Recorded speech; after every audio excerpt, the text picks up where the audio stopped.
Selamat datang kembali sahabat Takwa, senang sekali bisa berjumpa lagi di sesi perbincangan kita. Hari ini kita mau coba menyelami satu ayat yang fundamental banget nih dalam kisah manusia. Surat Al-Baqarah ayat ke-36. Ayat ini kan yang cerita momen penting waktu Adam alaihissalam dan Hawa beralih ya dari surga ke bumi. Kita akan coba kupas bareng-bareng maknanya.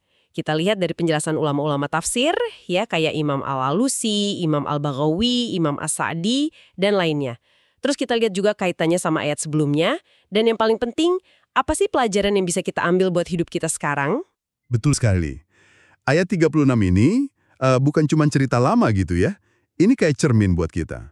Merefleksikan gimana ya dinamika hidup kita di bumi ini. Ada perjuangan lawan godaan, ada konsekuensi pilihan kita, dan pengingat juga kalau kita di dunia ini cuma sementara.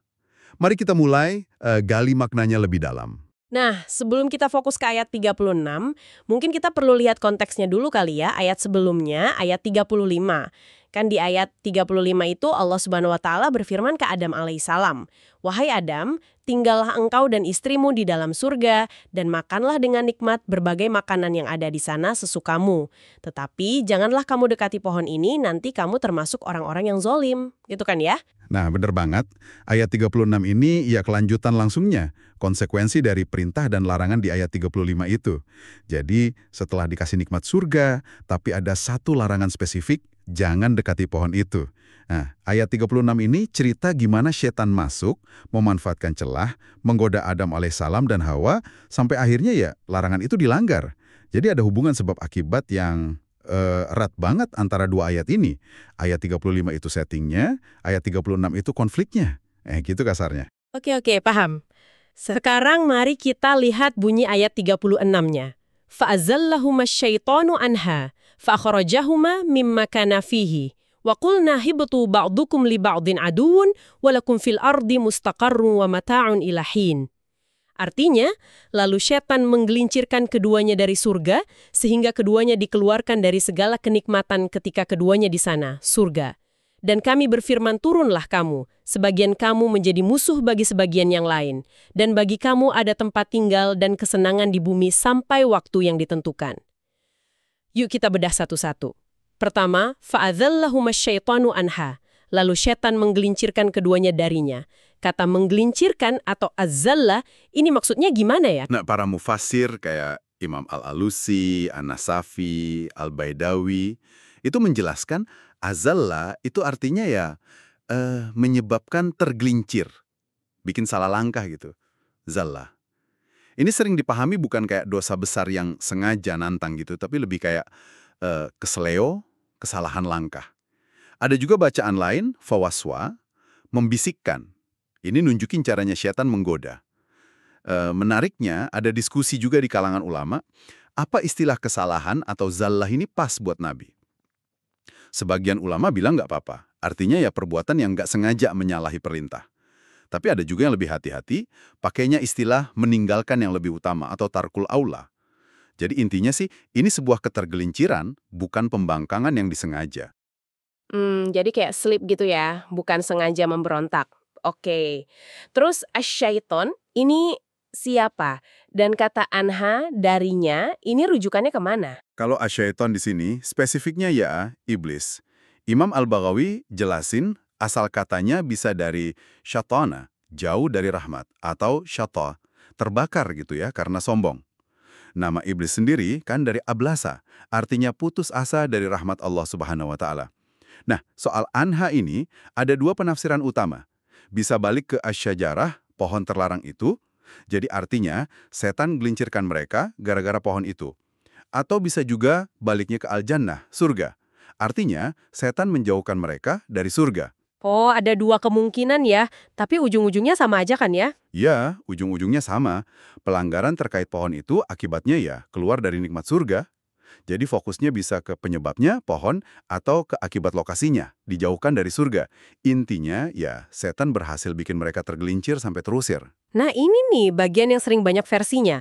Gimana sih cara setan ngegoda Adam alaihissalam sama Hawa? Ini memang banyak diwarnai riwayat Israiliyat ya, kisah-kisah dari Bani Israel.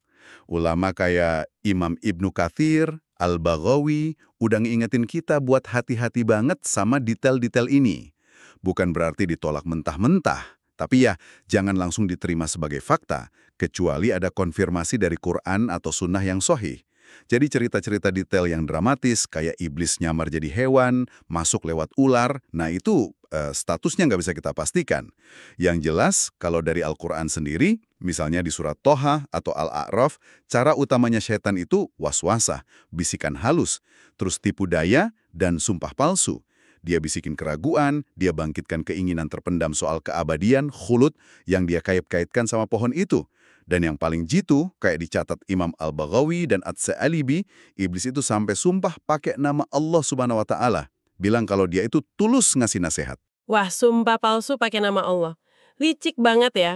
Nabi Adam alaihi salam sama Hawa mungkin nggak nyangka ya ada yang berani begitu. Betul.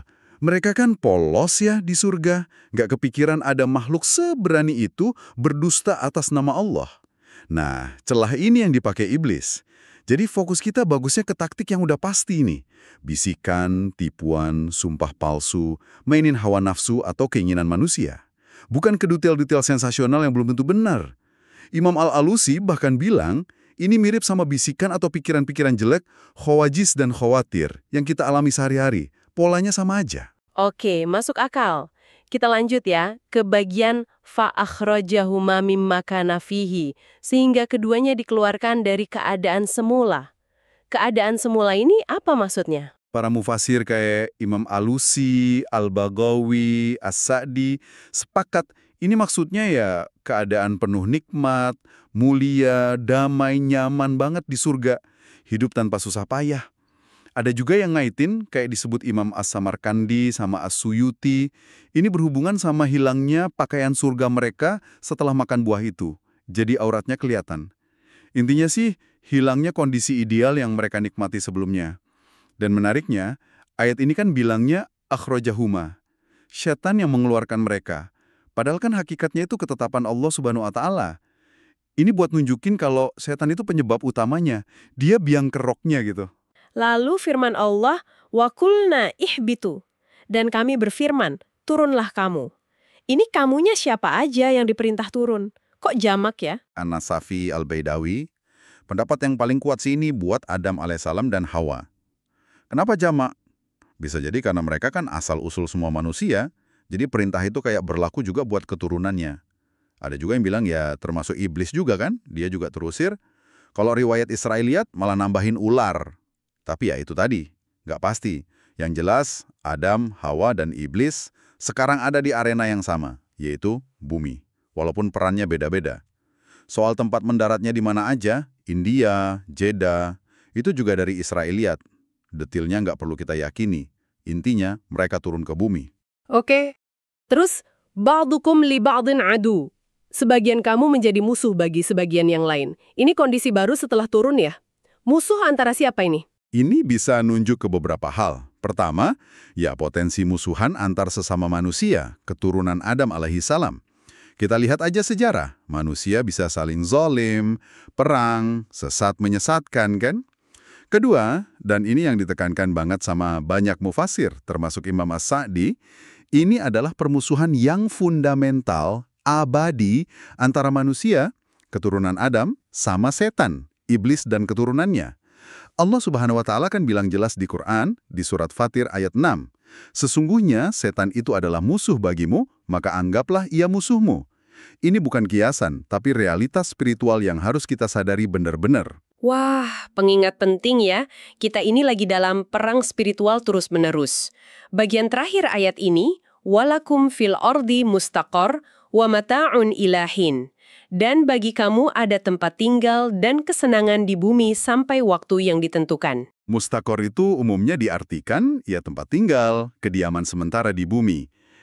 Tapi ada juga riwayat dari Ibnu Abbas dan Ibnu Mas'ud radhiyallahu anhuma yang dikutip Imam As-Suyuti, mustaqor itu bisa juga artinya tempat istirahat terakhir di bumi, yaitu kuburan. Terus mata'a, itu kesenangan, bekal hidup, fasilitas, tapi sifatnya sementara. Dan ilahin, sampai waktu yang ditentukan. Ini negasin batas akhirnya. Bisa sampai aja kita masing-masing atau sampai kiamat. Intinya, bagian ini menegaskan kalau hidup di bumi ini ya fana, cuma persinggahan, bukan tujuan akhir. Imam As-Sa'di bahkan nyebut dunia ini dar at-ta'ab wan nasab wal mujahadah. Negeri payah, lelah, dan perjuangan. Beda banget sama surga. Masya Allah. Setelah kita urai gini, dari konteks, kata per kata, sampai gambaran besarnya, coba kita tarik benang merahnya deh. Pelajaran paling penting apa nih yang bisa kita sahabat takwa bawa pulang buat hidup kita sehari-hari? Wah, banyak banget dan relevan semua. Pertama, ayat ini ngasih tahu kita taktik abadinya setan. Dia pakai tipu daya, janji palsu, kayak iming-iming kuasa, viral, seneng-seneng semu yang kayaknya abadi gitu. Terus sumpah palsu, manfaatin kelemahan dan hawa nafsu kita. Zaman sekarang ya bentuknya macam-macam lah ya. Tawaran jalan pintas haram, godaan pamer di medsos, kenikmatan sesaat yang bikin lupa tujuan hidup. Jadi kuncinya ya waspada terus dan minta lindungan Allah Subhanahu wa Ta'ala. Bener banget. Musuh kita ini nggak pernah tidur dan canggih juga caranya ya. Apalagi kok Seleo, itu dampaknya bisa gede. Nikmat hilang, derajat turun, datang susah. Imam Fakhruddin Ar-Razi kan ngingetin, apa kamu lupa Tuhanmu pas ngeluarin Adam dari surga cuma gara-gara satu dosa? Ini pelajaran biar kita nggak nyepelein dosa sekecil apapun. Pasti ada efeknya. jelek banget ya pelajarannya. Biar kita lebih hati-hati. Lanjut. Dunia ini ladang buat akhirat, bukan tujuan akhir. Kata-kata Ibrahim bin Adham yang dikutip Al-Baghawi itu dalam banget. Gigitan buah itu mewariskan duka panjang buat kita. Maksudnya, senang sesaat di dunia bisa bikin nyesel panjang kalau bikin lupa akhirat. Hidup di dunia ya butuh perjuangan.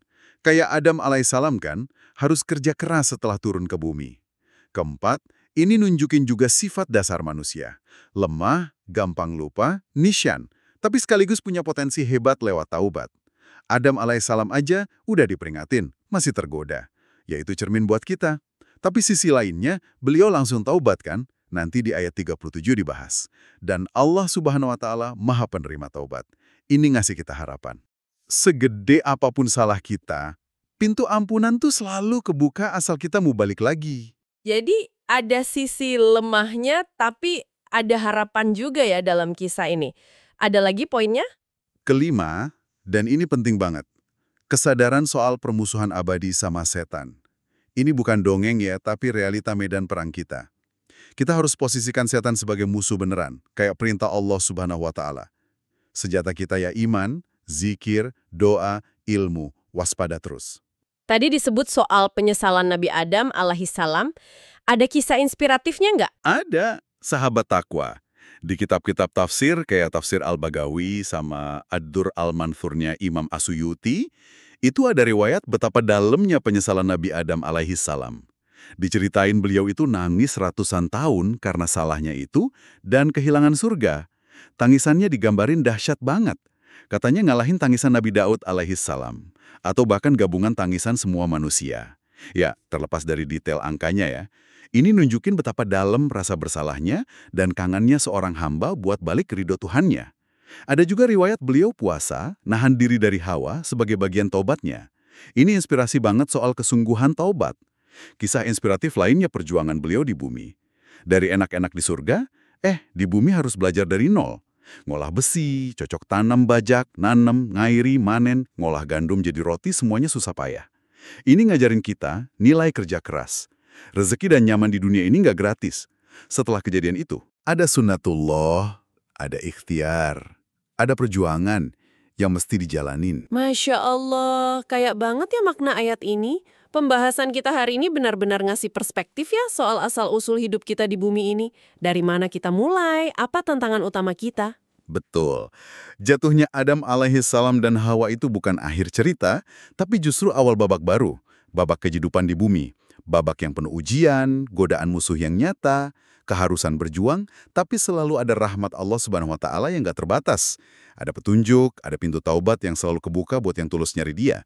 Ayat ini kayak netapin panggung buat seluruh kisah perjuangan dan perjalanan spiritual manusia gitu. Nah, sebagai penutup nih sahabat takwa, mungkin ada satu pertanyaan ya buat kita renungkan sama-sama.